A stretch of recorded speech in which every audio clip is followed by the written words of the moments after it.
someone you talked to as off-season went on about moves you make and everything. What's kind of been your conversations about with him, and what does he view this team as you kind of piece it together? Yeah, so we've met a few times during the off-season. We've had lunch a few times, and we've talked about not only the team and spring training, but obviously our families, and just making sure that we all kind of are on the same page, empowering our players to have a kind of a say in spring training mostly, and in the direction that we're going to go. But he's very involved and my plans for the season, and just want to include him in our conversation the same way I include the rest of our players. What kind of role do you see? I guess a lot of it might have to do with what happens the next couple of weeks, but Zach Cole, what he showed last year, do you think he's ready to step up and take a little bit bigger role? You know what? I feel comfortable giving not only Zach, but some of our young players. We are going to give them a longer look in spring training. I think they showed that they can play at our level, but they did it in an environment where we were in the middle of a playoff hunt, and they were able to handle that very well. And performance was better than what we all expected.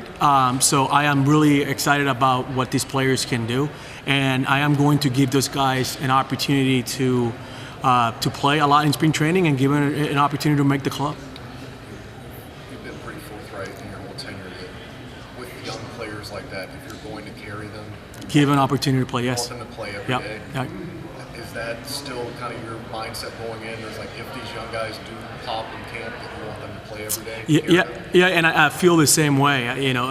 That's the player development side of me. That if I view these players as everyday players, and the only way you could become that everyday player is by getting everyday reps.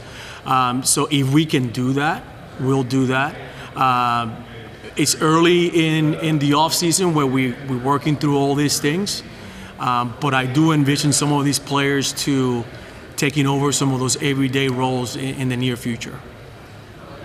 Added some coaches to your staff. Yeah. What did you guys like about Ethan Katz? How do you envision that dynamic? You know what? My conversation with Ethan during the whole entire process were really good. I was very impressed from the very beginning. My conversations with other people around the industry say some really great things about him. So once we sat down and I went through the interview process, he caught my attention right away.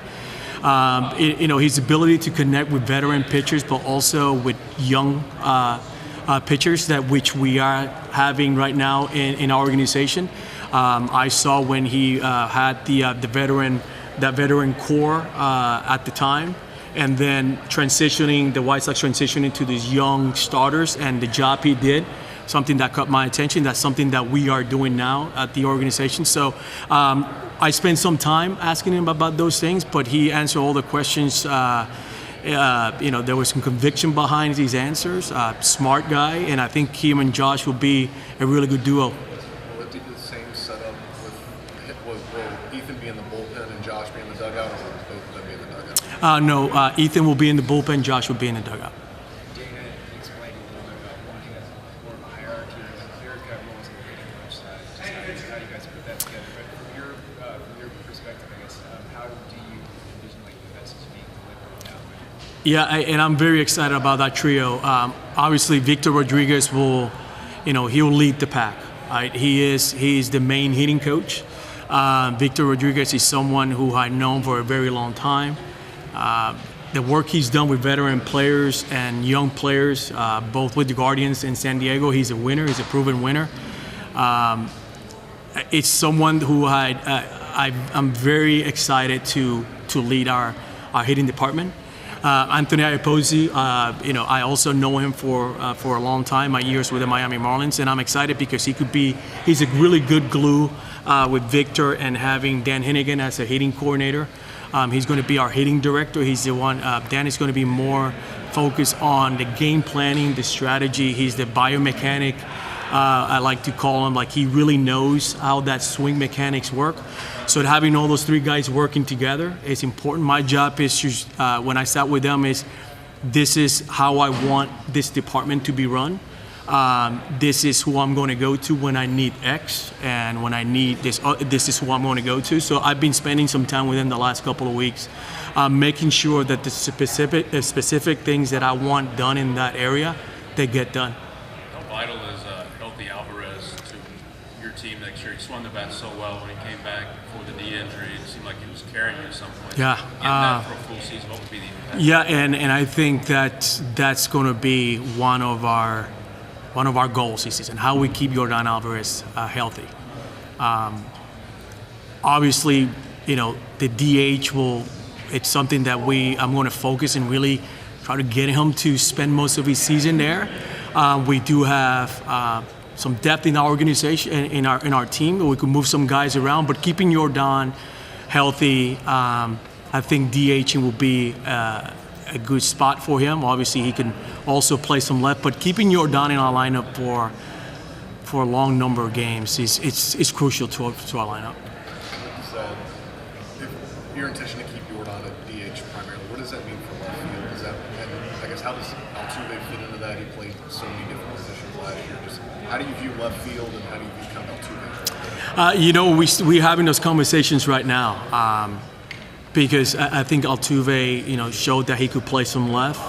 But also, one of my goals is to keep Altuve in the lineup, and how I'll keep Altuve healthy to play, a big amount of games. So right now, if you ask me specific or how our opening day lineup will look like, I can't tell you that. But we're working towards that. But health for me is my main focus. I think we're going to go into spring training. You guys will see a different setup, and we're going to do some things differently where we keep our guys be more efficient process, try to be more specific, get your work in, and trying to get them off their feet so they can rest and recover. Because health is going to be my main focus once we get down to West Palm. I think Dana said you spent time or talked to Bryce Matthews lately.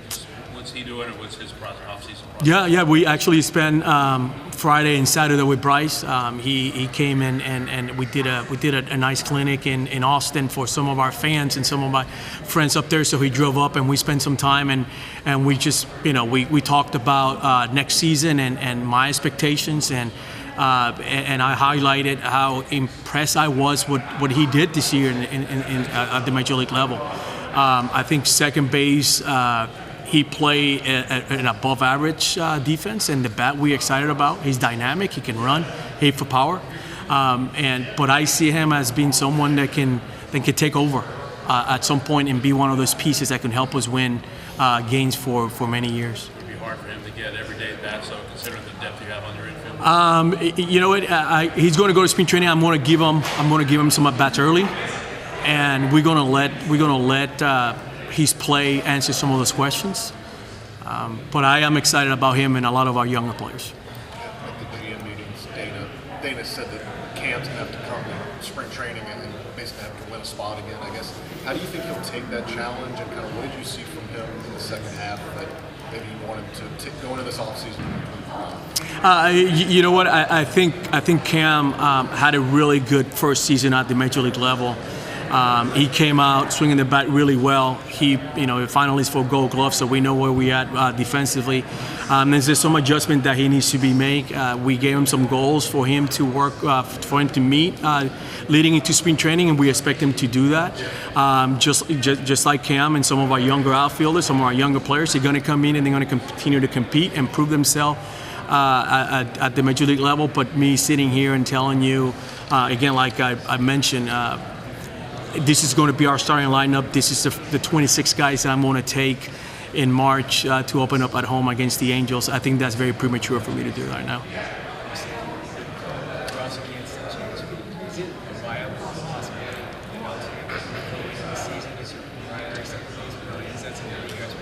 Yeah. I am considering that. Obviously, we know that that's his prime. He's played that position for a long period of time. So yes, he will play. Some second base. But again, I want to have conversation with Altuve. I want Altuve to be 100% entering spring training, and he's getting there. And once we get there, I'll sit down with Altuve like I do every offseason, and we discuss how we're going to move forward. How do you feel about obviously you have to feel pretty good about the back end of your bullpen. Yeah. Correa and Hader. But how do you feel about some of those guys last year that stepped up for you, and kind of how do you feel about the state and the depth here? Yeah, King and Oker, right? Lefties both had a ton of success against right-hander pitching. We had guys like De Los Santos and Ord who did a nice job there in the 5th, 6th inning.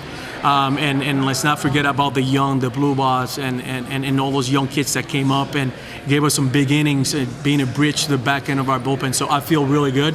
My conversation with Dana, we're always looking for ways to improve our bullpen.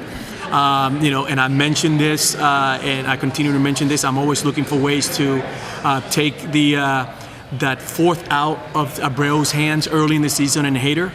Trying to keep those guys healthy. That's going to be a focus early on in the season for me. So getting some of those guys that can do it, and I can build trust for me to give them the ball. That's something that we're in conversations with some of these guys. I understand against December that given Hader's injury to end the season, would you be more reticent to go to him for more than 3 outs?